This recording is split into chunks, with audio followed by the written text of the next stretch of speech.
오늘의 사연 지금 바로 시작해 볼게요. 안녕하세요. 40대 중반의 남자입니다. 제가 대학생이던 시절에 이야기를 한번 해보려고 합니다. 지금은 땅값도 많이 오르고 신식 도시가 들어섰지만 제가 살던 시절에는 그냥 평범한 서울 근교의 동네였습니다. 저희 집은 근처 대학가에 있는 단독주택이었는데 한옥 모양 건물이라 동네에서 조금 유명한 집이었습니다. 이 정도만 듣고도 제가 누군지 알거나 어느 동네를 말하는지 눈치채실 분들도 있겠네요. 아무튼 저는 그 집의 장남으로 동네에서 유명한 사고뭉치였는데 결국 노는데 정신이 팔리다 보니 대입에 실패하고 말았어요. 아버지 없이 자란 놈이 학벌도 안 좋으면 세상 어디다 쓰겠냐는 어머니의 말에 정신 차리고 재수까지 했지만 결과는 썩 좋지 않았습니다. 군대를 다녀와서도 별로 할 일 없이 지내고 있었는데 어느 날 어머니가 여권이랑 비행기 티켓을 저에게 내미시더군요. 무슨 일인가 했는데 아버지가 생전에 친했던 친구분을 통해 유명한 곳은 아니지만 외국에 있는 대학교에 입학 수속을 밟아놨다고 거기 들어가서 딱 4년만 고생하고 졸업장만 받아오라고 말하시는 거예요. 제가 그동안 어머니 속을 많이 썩였나 싶기도 하고 사실 어머니 모양새가 이 학교를 가지 않으면 거의 저를 밖으로 내쫓아버리겠다 하는 모양새여서 그렇게 호롤단신으로 유학길에 올랐습니다. 앞으로의 새로운 생활을 기대하면서요. 부끄러운 이야기지만 사실 결과는 그렇게 좋지 않았습니다.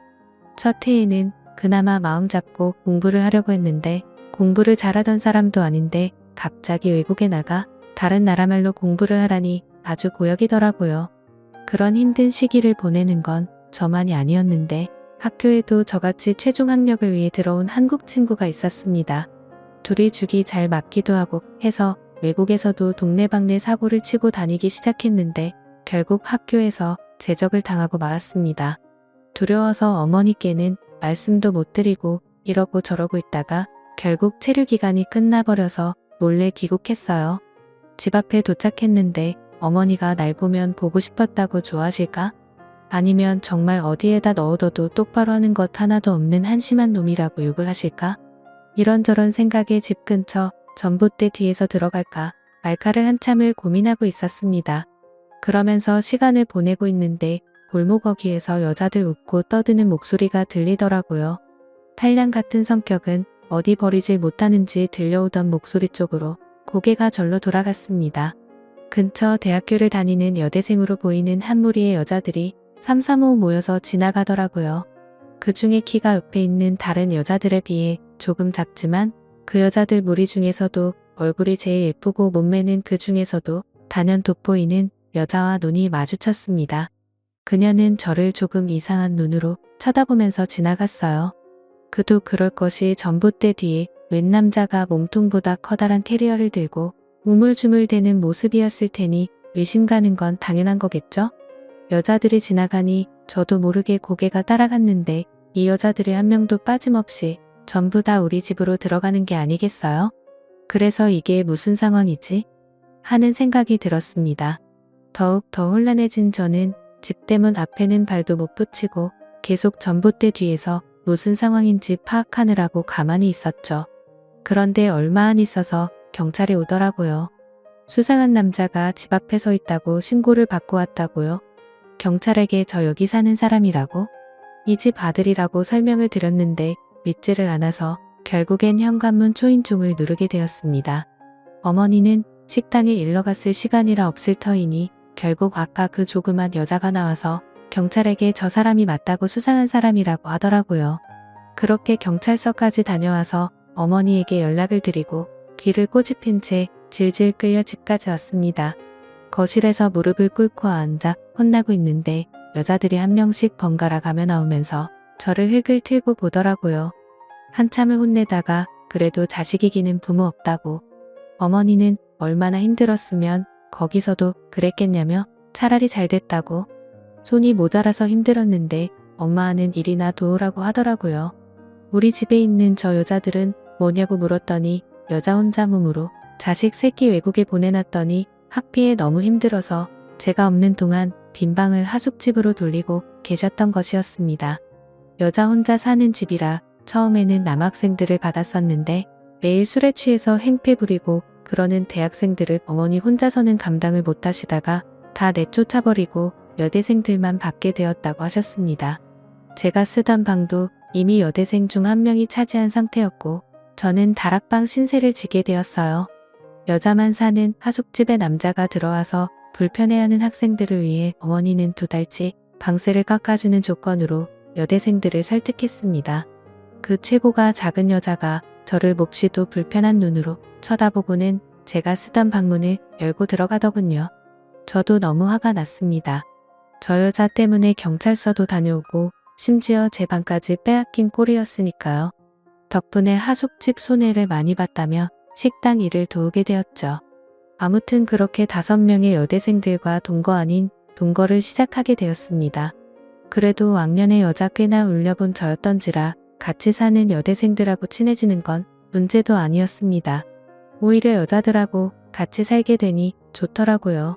어디 멀리까지 안 가도 젊고 예쁜 여자들이 항상 집에 있고 친해지다 보니 술도 자주 마시고 무슨 일이 있을 때마다 저를 불러서 도움을 요청하는데 애인이 5명이 동시에 생긴 것 같은 기분이 들었습니다. 무더운 여름 때였는데 마당이 딸린 주택이다 보니 거기다가 자리를 깔고 술도 자주 마셨습니다.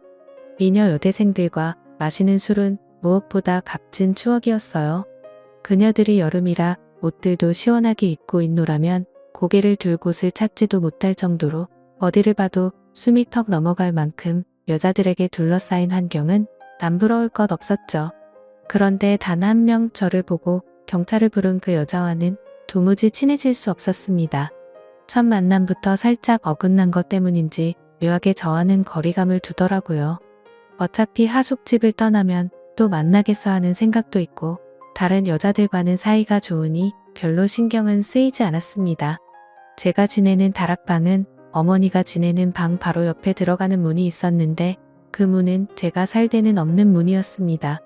학생 한 명 더 받아보겠다고 무리하게 문을 만들어 개조를 했는데 아무리 잘 꾸며놔도 누가 곰팡내 나는 다락방에서 살고 싶어 하겠어요.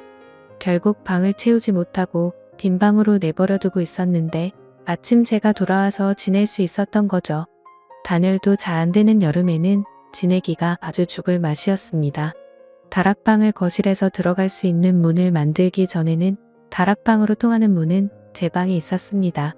물론 그녀들이 들어와 살기 시작하면서 제가 쓰던 방에서 통하던 문은 다락방 안쪽에서 막아놓기는 했지만요. 하지만 그날은 특히 더 무더위가 기승을 부리는 날이었습니다. 원래는 낮부터 어머니의 식당에 가서 일찍부터 및 준비를 도와주기로 했었는데 서울에 있는 이모가 맹장염으로 입원을 하게 돼서 그날은 식당을 휴업하고 어머니는 이모의 간호를 위해 병원으로 가 있는 상태였고 여자들은 다 학교에 가 있는 시간이니 저는 혼자 붕 뜬 상태로 집안에 덩그러니 남게 되었습니다. 정해진 약속도 없고 사실 집에서 놀고 있는 건 제 친구들을 통틀어서 저 혼자밖에 없었기 때문에 급한 약속도 잡기에는 무리였습니다. 근처 책방에서 만화책 몇 권을 빌려와서 누워있는데 해가 중천했더니 점점 다락방이 달궈지기 시작하더라고요. 단열도 제대로 안 되고 창문도 따로 없는 방이라서 방은 서서히 찜통처럼 되고 있었는데 거기에 선풍기 가지고는 이 더위를 쫓아낼 방법은 없어 보였습니다. 그러던 와중에 문득 제 방에 설치된 에어컨 생각이 나더라고요. 다른 방에 비해 제 방은 큰 방이었고 당시에는 에어컨까지 설치된 환경이 아주 좋은 방이었습니다. 당연히 하숙방 중에서 하숙비도 제일 비쌌어요. 자꾸 안쪽에서 대충 떼어놓은 제 방으로 통하는 문이 눈에 밟히더라고요. 따지고 보면 저 방이 원래 저희 방이었어야 하고 우리 집에 들어오는데도 그녀 때문에 경찰서 신세를 줬던 게 생각이 나 괘씸하기도 했습니다. 그녀도 지금 학교에 가 있고 평소에도 여자들의 스케줄을 깨고 있던 저는 다른 여자들도 5시가 돼서야 집에 돌아온다는 게 생각이 났습니다. 원래의 방 주인이 잠깐 방을 사용하는데 별 문제가 있겠어? 라는 생각에 그 길로 공구를 챙겨와서 문을 대충 떼어놓은 못들을 전부 다 뽑아버렸죠. 다락방 문은 오래 사용하지 않아서 그런지 여는데 조금 뻑뻑한 느낌이 들었습니다. 하지만 정말 오랜만에 제 방에 들어오게 되었죠. 제가 쓰던 침대는 여자 느낌이 물씬 나는 분홍색 이불로 교체되어 있었지만 제가 쓰던 책상이나 서랍장은 전부 다 그대로였습니다.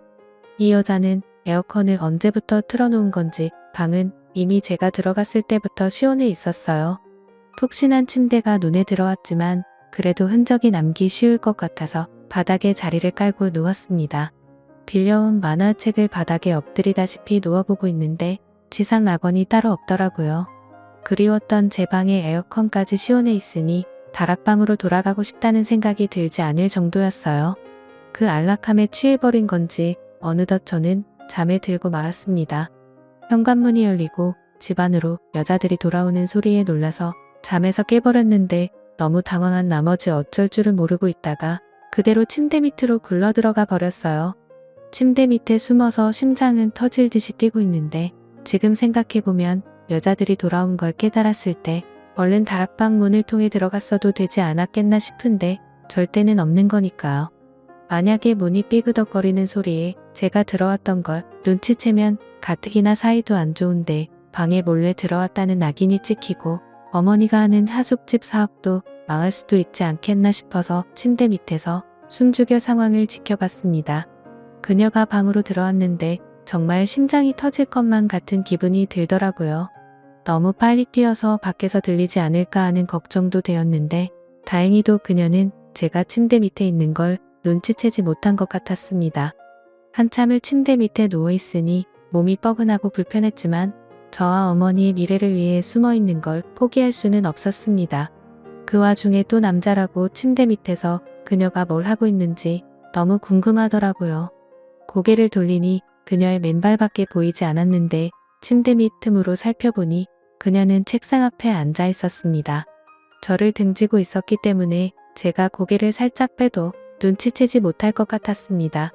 확실히 얇은 나시티를 입고 있는 건 보였는데 밑에는 의자 등받이에 가려 뭘 입고 있는지는 확인이 되지 않았습니다. 그렇게 틈으로 그녀가 뭘 하고 있나 몰래 살펴봤어요. 책상 위에서 잠이라도 들면 도망칠 타이밍이라고 생각을 했습니다. 얼마나 버틴 건지 이젠 파악도 안 되는데 그녀가 가방에서 무언가를 주섬주섬 꺼내더라고요. 그녀는 방 안에 혼자서 그녀만의 시간을 즐기기 시작했습니다. 혼자 중얼중얼거리기 시작하며 열심히 꼼지락댔어요. 그녀가 중얼대는 이야기를 들어보니 저는 참을 수가 없었습니다. 침대 밑 틈으로 고개를 다시 빼서 그녀가 뭘 하고 있나 살펴봤는데 가방에서 꺼낸 종이 인형들을 가지고 인형극 같은 걸 하고 있었어요.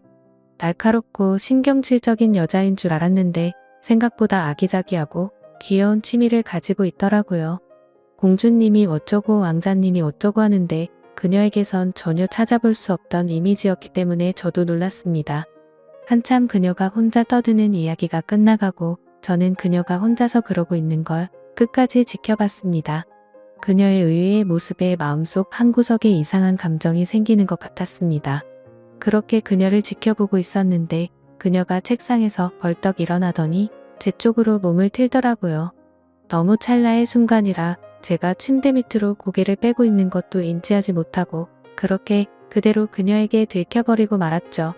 그녀는 저를 보고 방이 떨어져 나갈 정도로 소리를 질렀는데 저도 그 소리에 깜짝 놀라 침대 밖으로 튀어나와서 그녀의 입을 틀어막고 미안하다고 사과하며 제가 다 해명할 수 있다고 그녀를 설득했습니다. 다락방이 너무 더워서 에어컨을 잠깐 바람 좀 쐬러 나왔다가 잠들어버린 자초지종을 설명했는데 그녀는 그 상황은 이해하겠지만 그녀가 혼자서 즐기던 구연동화를 들었다는 사실에 수치심을 감추질 못하더라고요. 저는 그녀의 동화를 끝까지 들었기 때문에 아니라고 처음 들어보는 동화였는데 그렇게 재밌던 동화는 없었다고 칭찬을 해주었는데 그녀가 의외라는 반응을 보이며 좋아하더라고요. 유치원 교사가 꾸민 그녀는 미래의 학생들을 위해 연습을 하고 있던 것이었습니다. 오히려 그런 마음씨가 더 예뻐 보이고 어느 날부터는 자기 전에 그녀가 자꾸 떠올라서 잠도 이루지 못하겠더라고요. 다락방 문은 그날 이후로 방 쪽에서 틀어막아 버려서 그녀의 방에 2번 다시 들어갈 수는 없었습니다. 그날 이후로 그녀도 제게 마음을 열어 다른 여자들하고 술을 마실 때도 참석하고 저와 몇 번의 시간을 보내기도 했습니다. 그녀도 저도 서로를 의식하고 있었지만 누가 먼저 나서서 서로의 마음을 내비치지는 않았습니다. 그렇게 그녀는 학교를 졸업하면서 하숙집을 떠났는데 그때까지도 그녀는 저의 마음을 눈치만 채고 있었지 확인받지 못했죠. 지금은 저도 이렇게 어른이 되었고 가끔씩 어머니의 집에 가서 저와 그녀의 방이었던 그곳을 바라보면 그때 제 마음을 전하지 못했던 게 가끔은 후회가 됩니다. 지금의 아내와는 아무런 문제가 없지만 제가 그녀에게 제 마음을 일찍 말했더라면 제 옆에 있는 사람이 다른 사람일 수도 있지 않을까 하는 생각을 하면서 이만 사연 마치겠습니다. 오늘의 사연은 여기까지네요. 긴 사연 끝까지 들어주셔서 감사합니다. 구독과 좋아요 잊지 말아주세요.